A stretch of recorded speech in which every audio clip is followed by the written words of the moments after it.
So let's concentrate on, and I hope you've had a chance to fill out the first two things so you could kind of center yourself on why you decided to give an hour and a half of your busy life up to come together today. The funders group that has had a lot of different names, and I bet Brenda, if she wanted to, could probably go into her file and find all the different names for the different funders groups, at least 5 that I can think of, Brenda, over time in terms of funders groups coming together.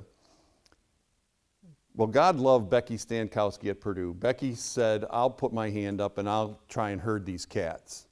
And that's kind of where they sit today, right? The funders group of Northwest Indiana kind of flies under a flag that Becky Stankowski pulled together. So Becky and I go back to my days at Legacy, and she calls me up one day and she says, we were just in a funders meeting and they said, is there any chance that Harry might have something in terms of leadership for non-for-profit leaders? And I said, interestingly enough, and I sent her over the sheet that you have in front of me. She said, that would be great. She sent that out to her funders, and that's what we're working off of kind of in terms of our communication. We all know this. If we are on the funder side, or if we are on the fund-seeking side and the mission delivery side, capacity building is really difficult. It's oftentimes that you are a two-person shop doing the job of 20 people. So one of the things they said was it would really be fantastic if we could spend some time just making sure that those folks have a chance to get away, close a door, and build their toolbox for leadership. And that's what we're trying to do today. This is not meant, so let's control expectations. This is not meant to be you getting in your car and driving back to your office saying that you've just completed your MBA from Harvard, okay? This is a 45-minute pass at a topic. But hopefully you will be able to, in fact, garner, if you walk out maybe with 3 things to put in your toolbox, we've had a victory today. The mere fact that you've come together to network, to be here, that's victory number 1. So we're going to get into it now, and that is leading change, the art of coaching and communicating strategic planning for all of our constituencies. So that's me, Harry Vandevelde, and we're going to walk through and we're going to spend time on 6 points. The first of those is we're going to set the baseline for ourselves by answering the eternal question, why do people make a gift? We have to understand where we're coming from in terms of setting our baseline, and then we can move forward. The second thing we're going to talk about is once we have a sense for why our constituents are willing to give us their time, talent, and treasure, we are, in fact, because this is a leading change for non-for-profits, that's why we're together. We're going to talk about the guiding principles that I operate under. Then we're going to look at actual strategic planning and put a couple of tools in your toolbox with regard to strategic planning. And then we're going to talk about how to communicate. And these are all things that I've thrown into my toolbox over the course of the last 37 years. So when we come together, I often think to myself, leading into a situation like this, about how I've built my toolbox over time. And I think about one of the things we're going to talk about today is this 3 Ps paradigm. And I just want to share with you what I thought was the coolest vanity license plate I ever saw in my life. And it was a guy named Jim Conway. And Jim Conway was the executive vice president of Case Western Reserve University. And Jim Conway drove a big Ford Victoria. Back in the day when the Ford Victoria was a chunk of steel. It was the pride of Cleveland. And he drove this Ford Victoria, and he had a vanity plate on the front of it that said Endow. That was his job. He was the gift planning officer for Case Western Reserve University. And I used to think to myself, that is the greatest thing possible. And I said to him one day, I said, Jim, that's the greatest thing going. He goes, Harry, there's nothing better than pulling into the driveway of a, morning. There's nothing better than pulling into the driveway of a prospect, and before you're even out of it, you've planted subliminally in their mind, you're going to endow today. Because when you're driving in that driveway and it says endow, you are already one step ahead. The second thing that Jim Conway told me was, early on in my career, because When I first met Jim Conway, I was 30. And when you're 30, everything works, you know? Everything's functioning at a very high level. And I looked at it the first time he handed me his card, and it looked like a kindergarten card. And I said, Jim, why is everything so big? And he said, you'll get it someday. He had his whole card printed in 12-point font so that people could read it. I was like, know your constituency, very important, right? The third great thing that Jim Conway conveyed to me at different points in time, he said, Harry, the difference between a good philanthropy officer and a great philanthropy officer is that great philanthropy officers follow up and finish up. He said, if there's nothing that you ever take in your life with regard to philanthropy, he says, they're a dime a dozen. He goes, I see them constantly. People get a bad rap in philanthropy. They move around a lot. Everybody's a director of development here and there, and you just get passed around. It's like baseball cards. He goes, the great ones are the ones that can actually adhere to finishing up, right, and following up. So if you want to put one thing in your toolbox for today from Jim Conway, and I really do believe in that, and the people that I've worked with and that I've seen that move themselves and their institutions along are superb at following up and finishing up. So, some of what you're going to see today is Jim Conway, but I want everybody to think next time you go and check out whether you want to have your vanity plate. Think about Endow. It might work well for you. Tiffany English just got herself off of the Borman. Thanks for battling your way over, Tiff.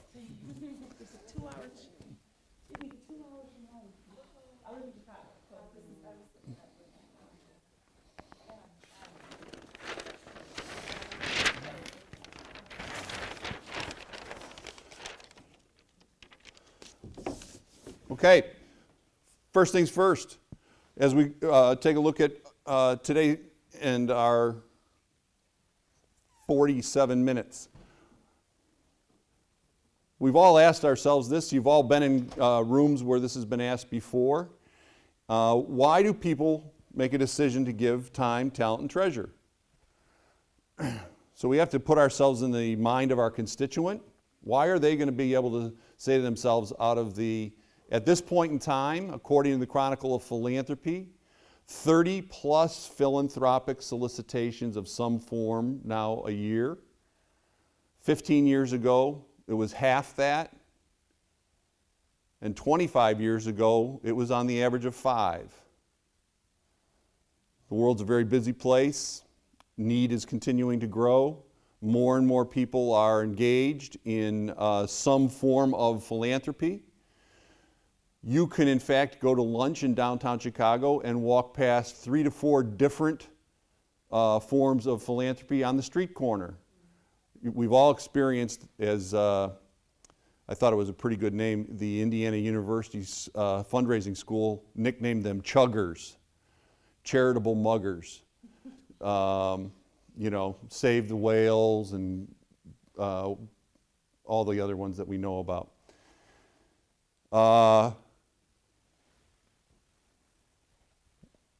When we stop and think about why people want to make a gift, it always comes back down to, and we could spend time, and you could write 45 different reasons why, but it always comes back down to the first and most important. People believe in the mission. They've been impacted by the mission. They see the mission has, in fact, delivered. They have some form of reaching into and having been touched by the mission. The second reason why people are willing to make a gift of time, talent, and treasure, sometimes you've heard this as work, wealth, and wisdom, depending on which vernacular you want to use.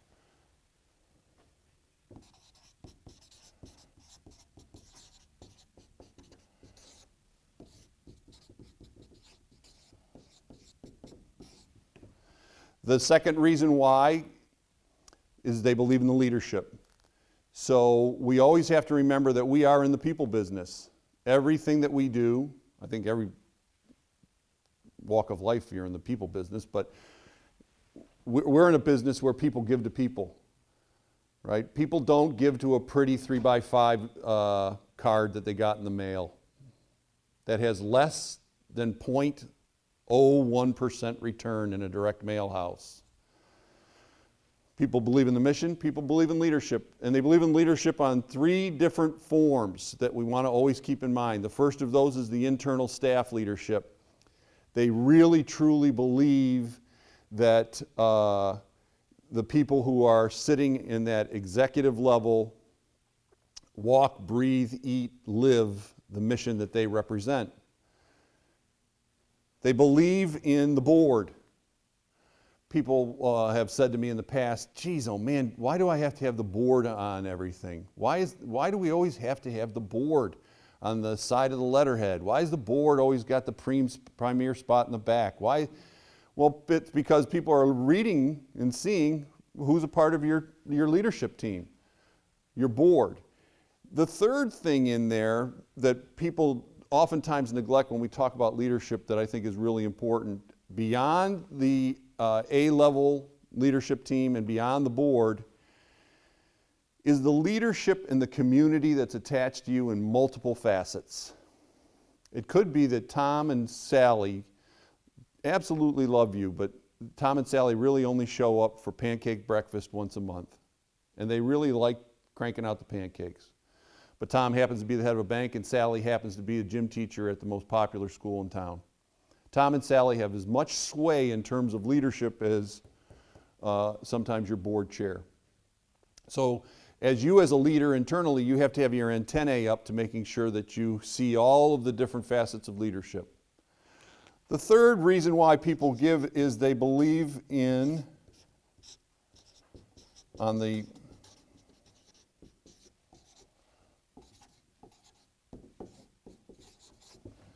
they believe in the return on the investment. People in the 21st century are making a conscious decision to make a philanthropic investment. They're being bombarded by asks all day long, whether it be GoFundMe pages or chuggers or direct mail piece, or if you are a major gift officer or a CEO, you're always hoping for that face-to-face lunch or that face-to-face dinner. Whatever particular instrument you're using, they're going to want to have a conversation at some point in time about their ROI. They're really going to want to make sure. That's why even if you're the smallest of all non-for-profits, even if you operate off of a $100,000 or less budget, have your numbers clean and tight. Because your numbers are something that everybody wants to make sure that you can see. ROI in terms of, are you a good steward of the gift? I will go off on a tangent here for about 1 minute. And that minute is directly pointed at Dan Pallotta. So Dan Pallotta is the guy who became famous in America, most recently for his TED Talk on philanthropy. So go TED Talk, Dan Pallotta. Dan Pallotta is the guy who created Pallotta Movement. He's the guy who created the AIDS Walk. He's the guy who created the AIDS Rides. And Dan Pallotta has absolutely no bones about saying that philanthropy and non-for-profit should not aim at 99 cents on the dollar. He likes the 60-40. He likes the 55-40 ratio because he likes a large check. Well, you want to know why the AIDS Rides and the AIDS Walks are gone? It's because Dan Pallotta ran face into a wall of people saying, dude, we don't want to know about your house in Hawaii, your house in Fiji, your house in Austin, your house in New York, which he had all at the same time. In the non-for-profit world, people want to see that the dollar that they've given, 99 cents of that is going to mission delivery. So think about these 3 things. If we were to keep on going down, you'd get to about number 9 and number 10, tax ramifications, things like that. right? Job expectation. So if you really want to keep up on that, the guy that you can keep up on that with is Gerald Panis. P-A-N-A-S. Gerald Panis is a guy off the East Coast, and Gerald Panis is really a mover and a shaker in the advancement world. And Panis, on a biannual basis, does an analysis about the 10 reasons why people give. So Panis is really kind of a good barometer in there. What I'm going to say today as a leader, and when you start thinking about change, right? So here's where we start moving into the topic. We as leaders have to be saying to ourselves sometimes on a daily basis as we're dashboarding, right? All of you go in every day and you're like, man, I got to hit that bogey, or why are we missing this, or what's going on over here with this constituent group? You're always asking yourselves all those questions. Those are all leading towards some form of change. If we know that people give because they believe in the mission, if they believe in the leadership, and they believe that you spend all of your time and money and energy on mission delivery, then we should lead knowing that. And we do lead knowing that by following 3 guiding principles. And these are the 3 guiding principles that I have used since 1989.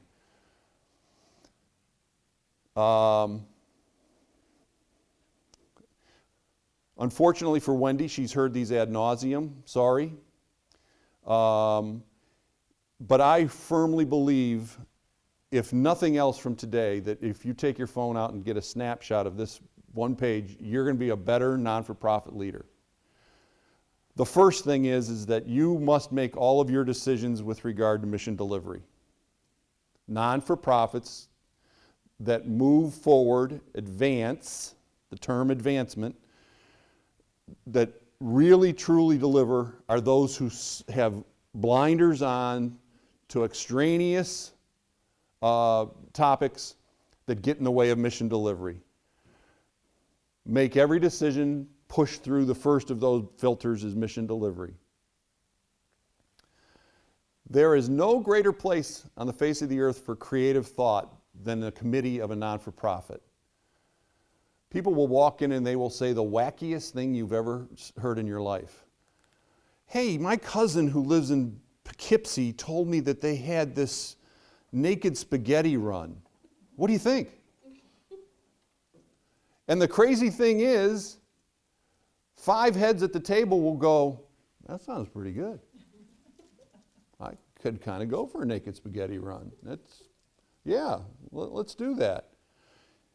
Meanwhile, you're in the middle of a capital campaign, you're trying to get ready for your gala, and you're in the midst of finishing up your annual fund. But let's wedge a naked spaghetti run into the equation, right?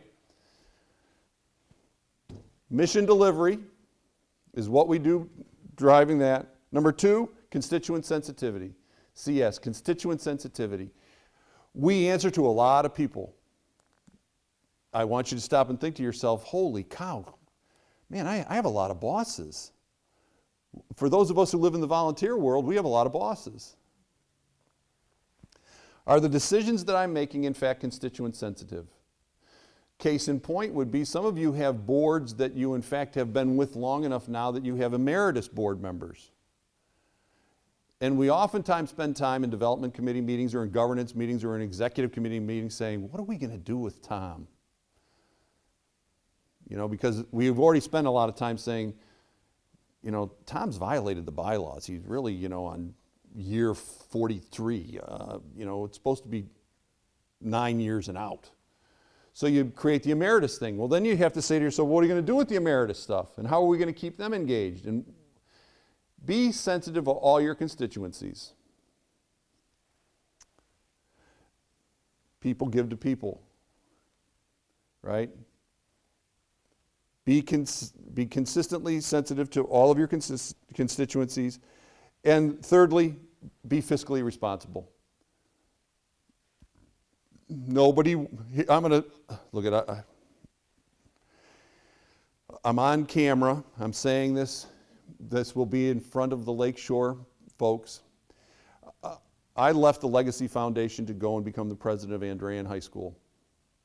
I believed at the time wholeheartedly that God wanted me to go back to my roots and be the headmaster of a Catholic school, and I did, and I went back and in my conversations I looked at and I saw an annual fund that was abysmal. I saw a reunion program that was lacking. I saw there was no real pieces, parts in place. Yet the file that was sitting on my desk was a file for a $47,000 sign to be put in the front yard of Andrean on Broadway Avenue at 5959. So there were no pieces, parts to advance this organization, but they were going to spend $49,000 on a sign. They wanted Andrean to go from having a sign that was 6 feet by 5 feet to a sign that was 12 feet by 20 feet. I don't know. I said, I disbanded the committee. I put the file in the drawer, and I said, there is not a chance on God's green acre that Andrean High School is going to spend $50,000. That would be the most fiscally irresponsible thing that the institution could possibly do. Go by there today, and it's the same sign that's been there since they opened the school in 1959, right? We lead by knowing what people expect out of us. However, every institution goes through ebbs and flows, and every institution metamorphosizes. And that gets us to a point where we start to say to ourselves, are we in fact going to strategically do 3 things? So on your sheet, you can see that we ask ourselves, are we strategically visioning? Are we strategically planning? Or are we strategically, surgically operational? And there is a significant difference in the 3. Don't allow the tail to wag the dog. If you have something that's going on in your shop that is operationally in need of change, don't allow that molehill to become a mountain. You don't need to create a task force. You don't need to create a committee. You as a leader know what stuff needs to go up the pipeline. Operationally speaking, spend time on these 2 key components, not on the operational case in point.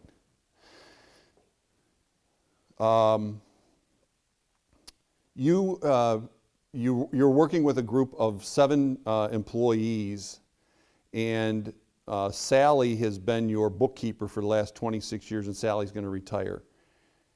Sally handled payroll. How are you going to handle payroll? That does not have to go into a huge conversation in the finance committee, and that does not have to have a resolution passed by the board. You should write up 2 models, and you should discuss them with your team, and you should discuss them with the finance chair, and within 30 days you should have ADP in your shop and they should be running your payroll. Okay? But when it comes to changing your course for your institution, you have strategic visioning and you have strategic planning choices. Here's what I'd like to share with you. Visioning tells you where you want to go and what you want to be. Visioning is the thing that allows great non-for-profits to make sure that they don't fall into mission creep.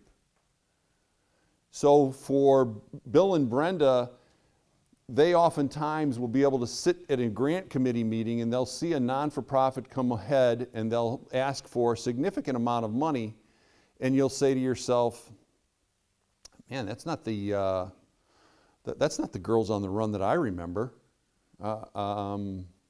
I don't remember these college trips to historic Southern colleges. I don't remember that.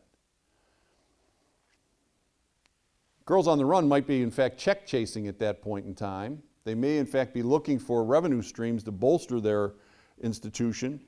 But in fact, you're able to tell rather quickly in terms of whether there's mission creep going on by asking, are these strategic visioning questions? So where and what are your 2 key questions with regard to visioning? And when you vision and function under guiding principles.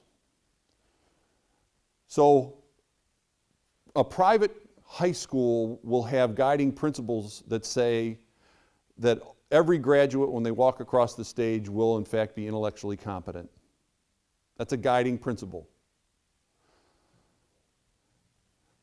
The graduate will walk across the stage and they will be committed to doing good for others. That's a guiding principle. The graduate at graduation will be, in fact, open to working with others. That's a guiding principle. Guiding principles are the thing that keep you in your lane. They squeeze you in. They're the curbs that keep you from mission creep. Strategic planning now says we agree with the vision. We're now going to start asking the who, the how, and the when. We're starting to become now more granular. You're going to start to drill down into your deck. You begin to write and start to, in fact, do the following. You're going to create goals.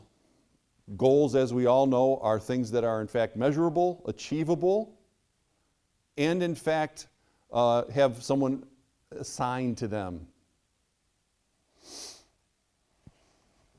You create objectives. And then the last two are the things that great leaders have to, in fact, start to really put into their workly lexicon. And that is, when's it due and who's going to do it?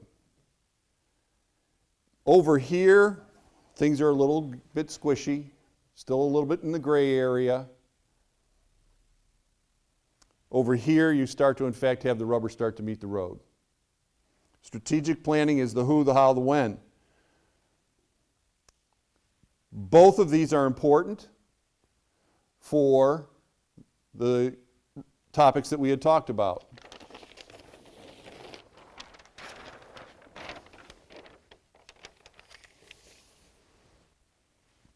Mission delivery, constituent sensitivity, financial responsibility.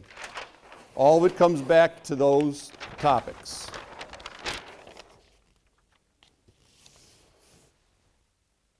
I would contend that the two greatest things that you could possibly have in your Swiss Army knife of strategic planning,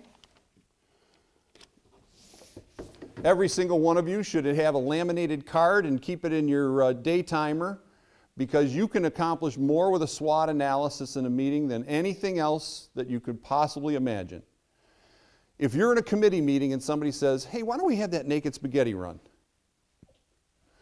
Pull out the SWOT. And it becomes now a neutral conversation, not a personal conversation. It allows the individual who is engaged in the conversation to feel that they've listened to me, that it'll get into the work queue somehow. So you, in fact, will go through what are the strengths of having that event.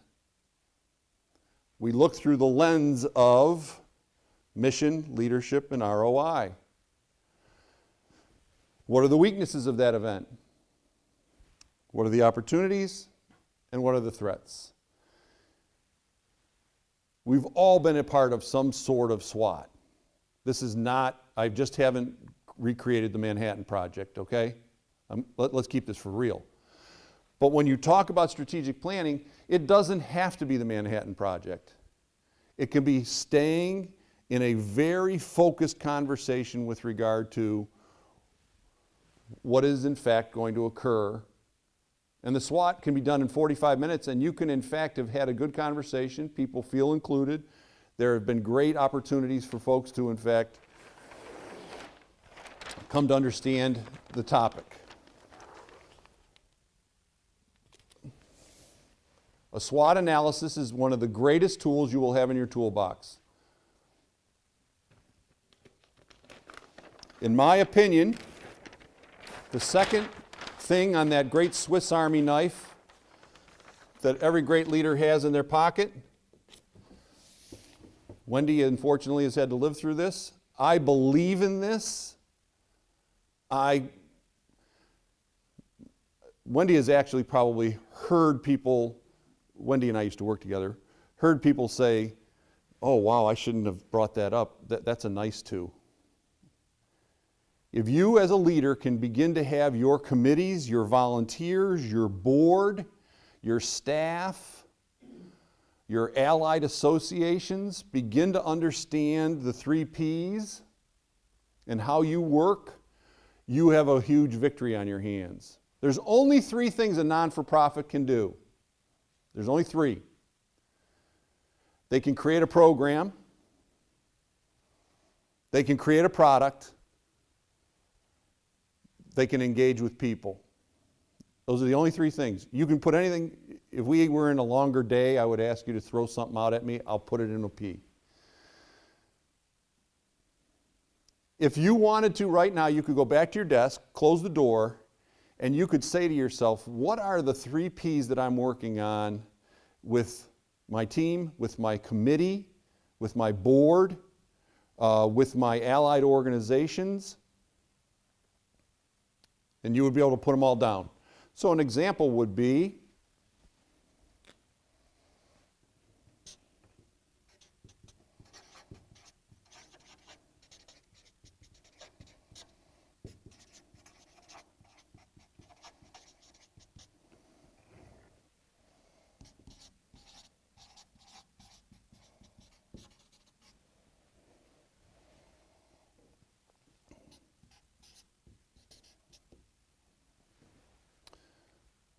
everybody in here has gone to so many different presentations where the person says, all of you have to have a planned giving program. Everybody in this room should have a planned giving program. Everybody should have a planned giving program. Well, I'm a 2-person shop, for God's sakes. I'm trying to make sure that the van is running, that I'm picking up the kids, that the water heater in the basement's going on, that the annual fund mailing got out. And you want me to have a planned giving? I don't even know the difference between a uni trust and a charitable remainder trust. They'll say, oh, you got to have one. So in the 3 Ps world, you would say, okay, that means I should probably come up with some form of creating an endowment brochure.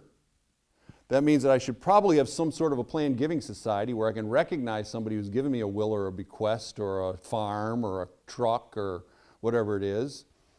Which brings up the whole other thing in terms of programs. Do I have a gift acceptance policy? Oh my God, that's another weekend out of my life. And then you go over here and you'd say to yourself, from a people's standpoint, do I have professional advisors that I can lean into?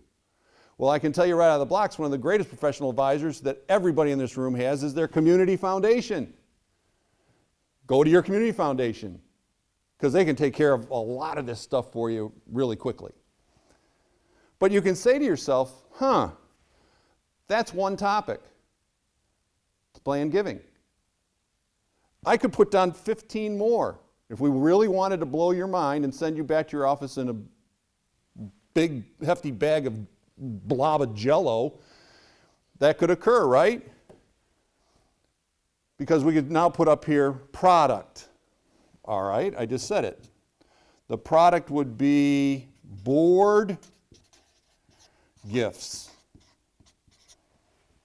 How many of us have actually spent more than 25 minutes in a meeting saying, should we get them ties this year? Pins? Ashtrays? Nobody smokes anymore. Brandy decanters? Refrigerator magnets? Next thing you know, you've just spent 45 minutes of your life thinking about a board gift, when in fact most board members don't want a gift at all. Because they sit in board meetings and they're like, I don't want a gift.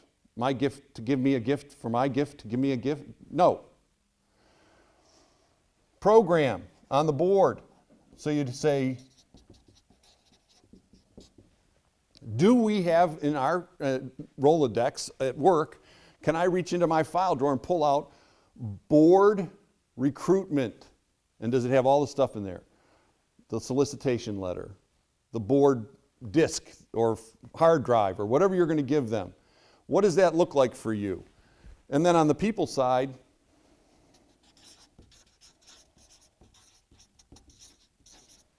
how fresh is my prospect list? Am I down to final 2?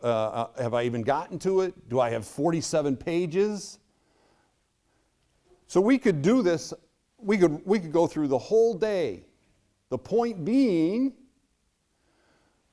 as a leader, strategic planning as a leader who wants to make sure that all of your constituencies know that you're delivering mission, that you are competent, and that you are making the right choices fiscally. Great leaders don't spend all of their time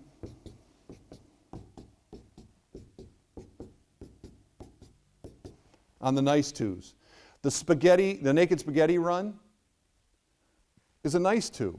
We'll talk about it in development, and we'll let the development committee spend time and do a SWOT on it and make a report back saying we listened to we talked about it. If it swam down the food chain, it swam back up the food chain. We've kept people involved and interested. Great leaders make sure that their teams, themselves, their board, their committees are all working on the musts. Every single study from Harvard Business Review through Stanford Innovation tells you that you are able to function effectively and be productive if you have 6 plates spinning and no more. Remember Ed Sullivan? You know, the guy before Topo Gigio, he'd be out there and he'd have those 47 plates spinning and he'd be, you know, that's the plate spinning guy. Well, studies have told you very emphatically that if you cross over 6, plates will start to fall. When plates start to fall, this starts to become compromised. Okay? So one of the little nuggets that I want to put in your bank today is don't try and be everything to everybody. Non-for-profits fall into the trap of trying to be everything to everybody. The easiest word in the English language to say is no. If you have a 2-year-old or below, you know that the first word that they really learn after mom and dad is no.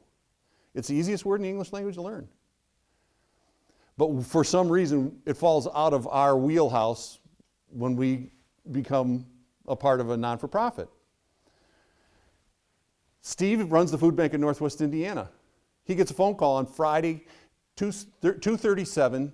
His warehouse is about to close down, but there's 3 little old ladies in Griffith who've just held a bunco party, and they want to drop off half of a sheet cake. Happens every week, doesn't it? Yeah. Every week. Say no. It's okay. But say, I would love to be able to have the bunco party come and be held inside of our volunteer room. I'd like you to come and see. They've already put their hand up and said, we believe in mission, but it's now how you manage that, right? And we all know it. I know that Tiffany runs the First Tee program of Lake County. She has one of the most robust programs for student engagement in Lake County, right? Tiffany doesn't need somebody to back up to her driveway and drop off 65 of the crappiest, most decrepit golf clubs known to mankind. She has to go get them. She has to write a thank you. Then she stores them. She's not going to give those to a kid. What message does that send to a kid? Happens every day, and I can go right around the room with regard to it. If you bank anything from today, bank, don't go over 5. 6 is teetering. As a leader, make sure that your team doesn't have more than 5. See, we often hire, in the non-for-profit world, people that like to, in fact, make others happy. People that like to make others happy don't say no. So when Steve starts getting hit by lightning as the executive director, and he has to get his job done, he's going to walk to the next door down the hallway. Remember? Work flows down. We all know that. And he's going to hand that stack off to that person. But you just got out of a one-on-one on Monday that said, I'm going to concentrate on these 5 things, and now you've given me these 10 things. Teach your staff to push back. Teach your staff to say, I thought we wanted to make sure that our reunions were 5-star, that our annual fund had 2 class reps per class, that we had a robust student phone-a-thon, that we had, what does this naked spaghetti run have to do with any of that? Focus on the musts. Focus on the musts.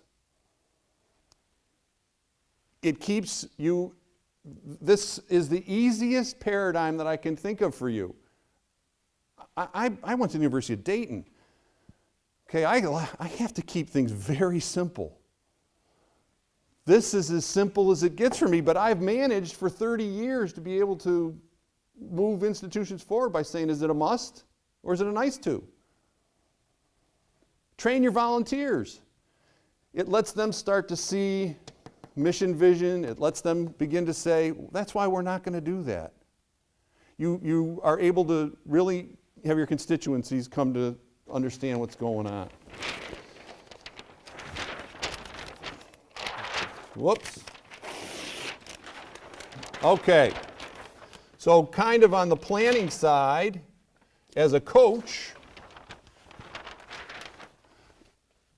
I think the coolest thing in the world for me is that, since I went to the University of Dayton, is I try and keep things really simple. You must think that my brain is like bumper stickers on a refrigerator. I think about just simple little phrases. Well, one of those is very true. Great leaders coach by the thing that you learned when you were 4 years old and you went to Safety Town. Everybody go to Safety Town when they were a little kid? Am I the only one who graduated from Grant School Safety Town? So when you were 4, you had, in Lakewood, Ohio, you had to go to Safety Town. And it taught you not to get hit by a train. It taught you how to cross the street. It taught you, you know, all those things, right? Don't smoke your grandmother's cigarette in the car back in the day. But Safety Town rules are the rules that great leaders use. So here you are. You're directing change. You have determined through visioning or planning that in your SWOT analysis, it's important for you to be doing what you're going to be doing. You've said it's a must. It's hit the mark. And now you're in charge of making sure that that thing gets done. Right? Dates and accountability. Dates and accountability. Great leaders do Safety Town rules.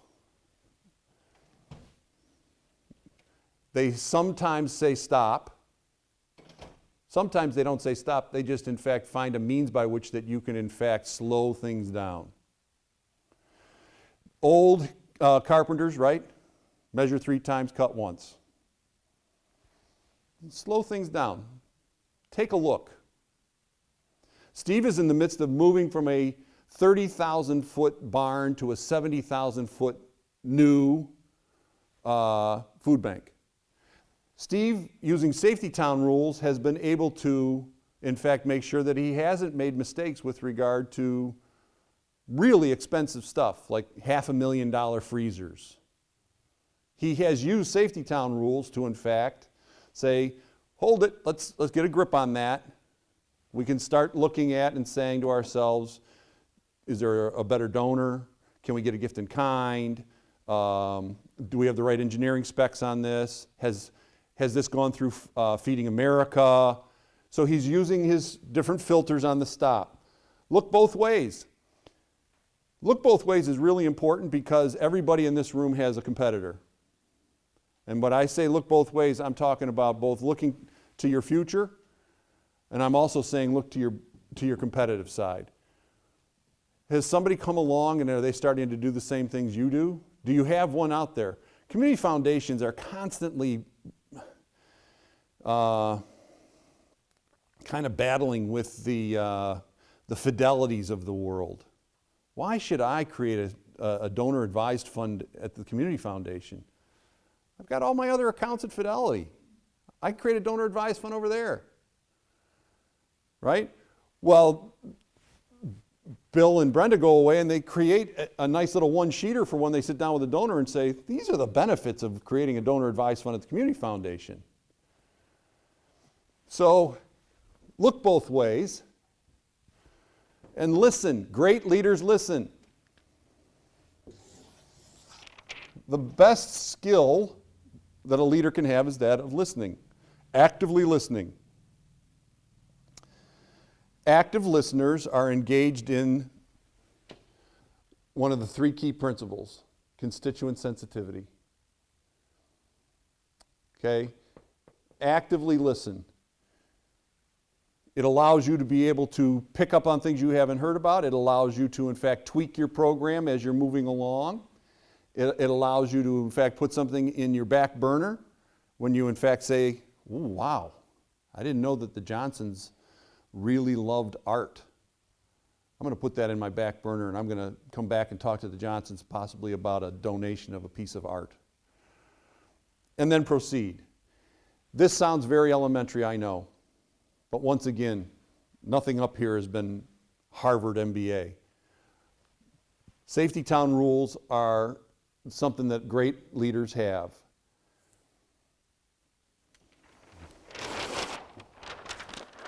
All right. We're in the midst of change, and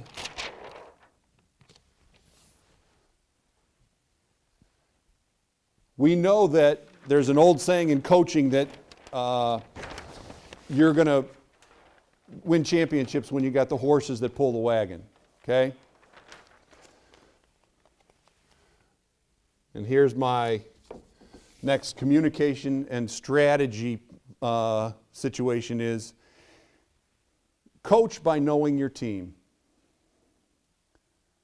So those of you who enjoy Daniel Goleman, how many people are Golemanites? Daniel Goleman created emotional intelligence, right?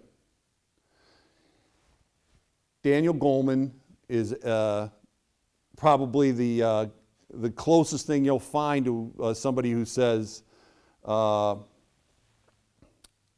one is going to move forward unless they know their team. He's the guy that says that the difference between 500 Fortune 500 CEOs and the top 5% is that the top 5% are empathetic leaders. They know their teams. They have intentionally built into their toolbox empathy. Everybody's team, and by team I'm referring to your staff. You may not even have a staff. South Shore Leadership Center currently is a staff of moi.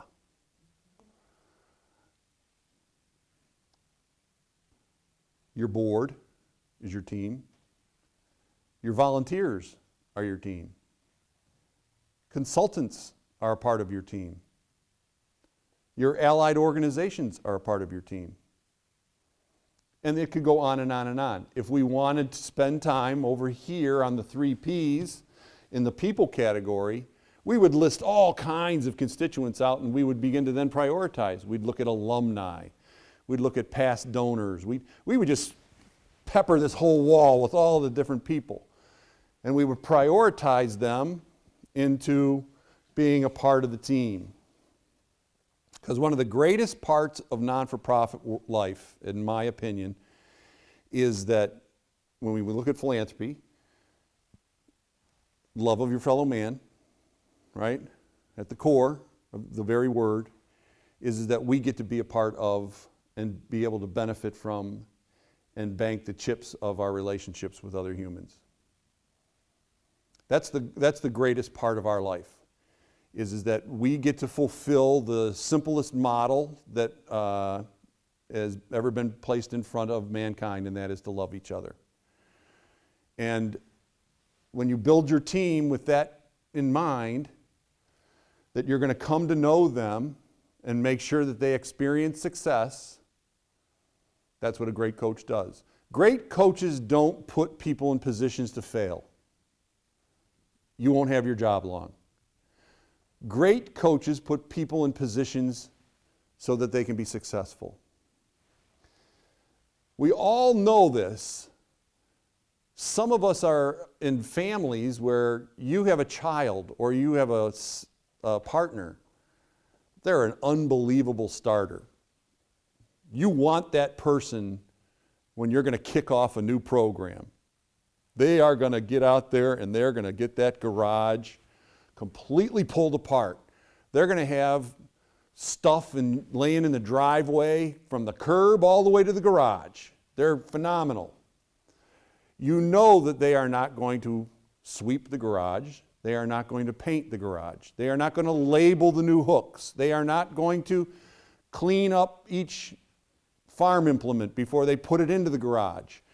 That's not who they are. But boy, they jam on making sure that we're really rolling. We all know people who are pullers, or sloggers is another term for this group. They just like coming to work every day. That's who they are. You know they're going to be there at 8:05. You know that they're going to walk in their office. You know that they want to get after it. At 4:55, they're going to pick up their coffee mug and they're going to say, I'll see you tomorrow. And you know for 8 hours they just pulled the wagon all day. You're going to coach the puller differently than the starter. You're going to have different conversations with them. You're going to assign them different work according to that style.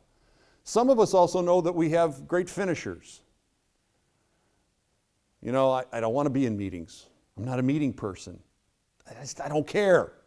I don't want to figure out that Fig A goes into Fig B to give us this thing. But gosh darn it, I will be the person that in the 11th hour, when we're getting hit by lightning, I'll be the person that makes sure that that job gets in on time and done. Some of us know that we have finishers on our team. Keep in mind and come to know your teams. All of you know that board member that you send the packet to, that you make the call to, that you go out of your way to make sure that the sister-in-law talks to the wife to say, can't John get to a meeting? But if you really had to, when push and shove time came, make that $10,000 gift so that 5 kids could get a scholarship to go to camp, you know that that guy's going to be the finisher. We have them. Every board has got finishers on them. You got to have them. You got to have a mix of these three. What I'm asking you to do today is to think about what skills do you want to develop as the person who's leading all of this strategic change, because you're the one who has to make sure, picture the leader is the person that's driving the tank that makes sure you don't drive over the infantrymen. Okay? You got your eye on the vision, you know the target you want to hit, but you don't want to crush everything in front of you. You know the difference between the two. You're the one who's balancing all that. So you, in fact, do the following. If you don't, I highly recommend that you manage while walking around. You can learn an awful lot by doing a tour of your building on a daily basis. You can figure out a whole lot of stuff that's going on. So manage while walking around. Make sure you go up and see the person who is one of these three at different phases in the job and say, where do you see yourself on this, Tom? How do you see yourself being a part of making sure this is a success? Let them enunciate to you offline the things that they're going to do to make sure that it's a success. And you can coach them up according to their skills on that. Manage while walking around. Big in your toolbox. Celebrate publicly, course correct privately. No one wants to, in fact, go into the stockade in public. Nobody. If you do, you need help. No one wants to be called out. It is imperative, however, that great leaders, in fact, give credit where credit's due. Great leaders give credit where credit's due.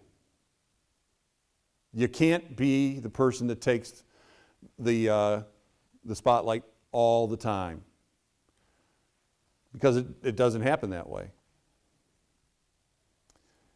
There are 2 types of oohs. Oohs are one-on-ones. There are informal oohs and there are formal oohs. In the informal ooh, that's your drive-by. That's when, in fact, you know that you've either kicked a product off, you're in the midst of slogging through a product, or you're on the firm side of finishing the project, and you're just sticking your head in the door on the drive-by meeting and saying, is there anything I can do to help you, Wendy? I know we're at the end of phone-a-thon. You got 10 cards for me to call. Can I help us get to that number? That's the easy, informal one-on-ones. Formal one-on-ones are the things that are a part of the actual HR process. So you're working with your HR department, or if you are the HR department, you're making sure that the individual that you're meeting with understands that the agenda that is being looked at is in fact a part of job performance assistance and assessment. And that's important. Make sure they understand the difference between informal and formal, because they are important for accountability. Some people respond very well to lots of informals, but they are just petrified. They will flop sweat knowing that they have to come in and spend time with you one-on-one in your office. Understand the difference, coach them up on that. Anybody in the military ever have to go through team stand-up meetings? Okay, so in the military, you know, you don't have time when bombs are flying around and you're course correcting, etc., to sit down and have a coffee and kibitz about, you know, hey, did you see the game last night, or did you take your daughter to Frozen? In the military, they do team stand-ups where you don't even sit in a chair.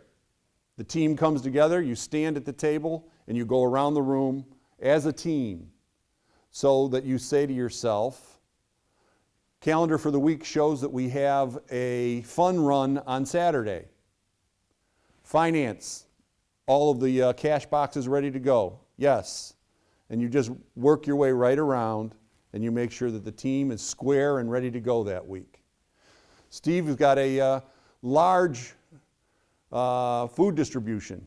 He does a team stand-up to make sure that operations is talking to constituent affairs, is talking to volunteers, is talking to grant requests, is talking that everybody knows media has been called, okay, all that stuff. Team stand-up. It can last no more than 10 minutes, but it keeps everybody internally on the right page. Lastly, the other thing that I think is most important for a leader during change, you have to be calm. It is imperative that the leader is calm. Because the calmer you are, the calmer your team's going to be. So there's the famous saying from General Kelly in the Korean War, right? So General Kelly is, the Korean War's raging and their American troops are caught at Cochin Basin. And the Chinese are literally sending 100,000 men over the dirt berm, some of them not even armed. They're just sending waves of humanity. And America finally breaks under the pressure. And America's military has a newspaper called Stars and Stripes. And the Stars and Stripes reporter is on this muddy road along the Cochin Basin, and he sees General Kelly coming by in his Jeep. And he says to General Kelly, I can't believe it. Are you retreating? And General Kelly's response back to the Stars and Stripes was, not retreating, just advancing in a different direction. And that's the headline in Stars and Stripes the next day. You got to be calm. Everybody around you wants to see what you're going to do, how you're going to react, how you're going to manage this. All these flows that are going on. And in the midst of all those flows, I want to make sure everybody understands there is an undercurrent that gets put into that paradigm. Great leaders understand that life impacts planning. So if you are, in fact, a great leader, you will always remember that there's this thing called life, and that impacts all of your planning. And just be prepared to always be calm with regard to the impacts of life on your plan and how you want to accomplish things.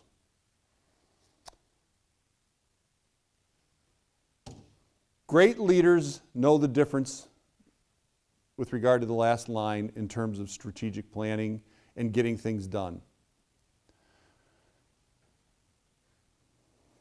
A duck hunter spends the Thursday night before the weekend making sure all of their guns are cleaned and oiled and ready to go. And they make sure that their boots are in fact dry, and they make sure that their waders are in fact ready to go. There's no cracks in them, and they make sure that the dog is getting a good night's sleep, and they make sure that their boat or their blind is ready to go. They spend a lot of time on planning, getting ready to go. And a duck hunter then gets up at 4 o'clock in the morning on Saturday, and they go out and they get in the duck blind, or they get on their duck flat, and they sit there, and a duck hunter says to themselves, ready, aim, fire. Duck hunters don't say ready, aim, aim, aim, aim. That's a bird watcher. Okay? Great leaders have their antennae up all day long for whether their team is in fact duck hunters who came to make sure they came home with ducks in their bag, or whether they have people who wanted to sit in a duck blind and look at nature all day. We spend too much time in the non-for-profit world as leaders trying to strategically change things when in fact we engage in this thing called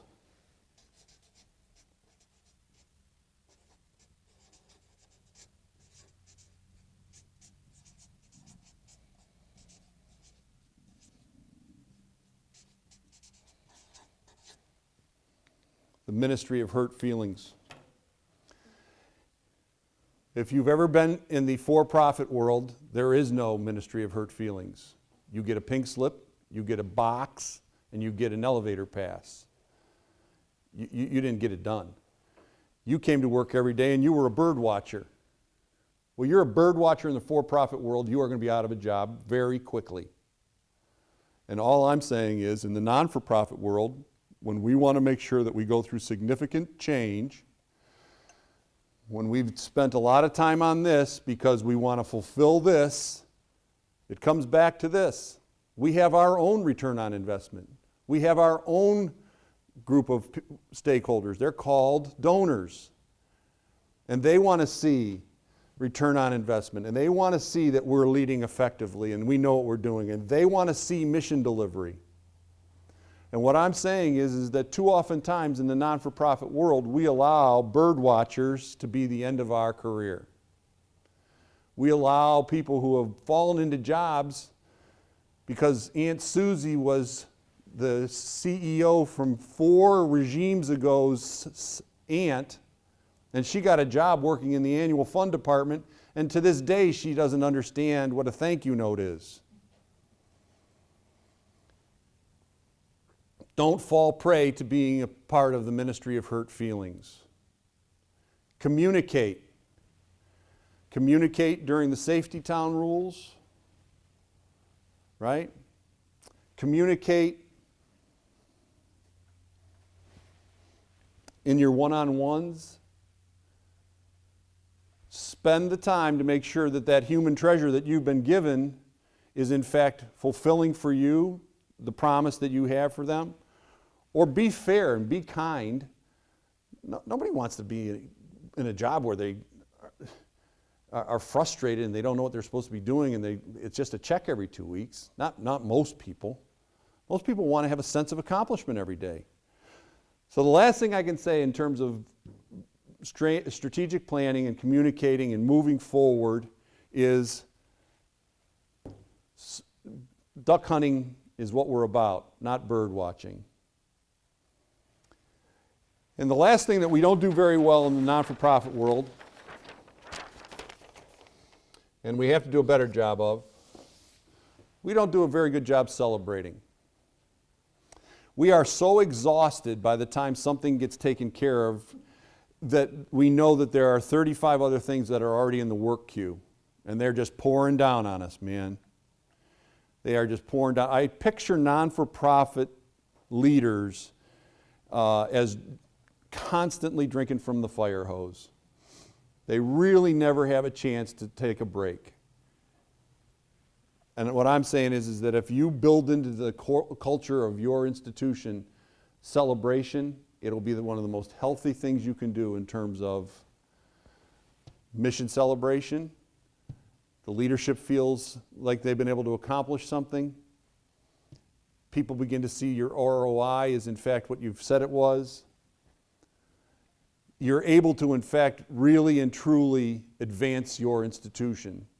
All that hard work that we've talked about in terms of planning, all of that hard work that we've talked about in terms of saying that this is in fact a visioning or a planning effort needs to be celebrated, because success breeds success. I truly believe that.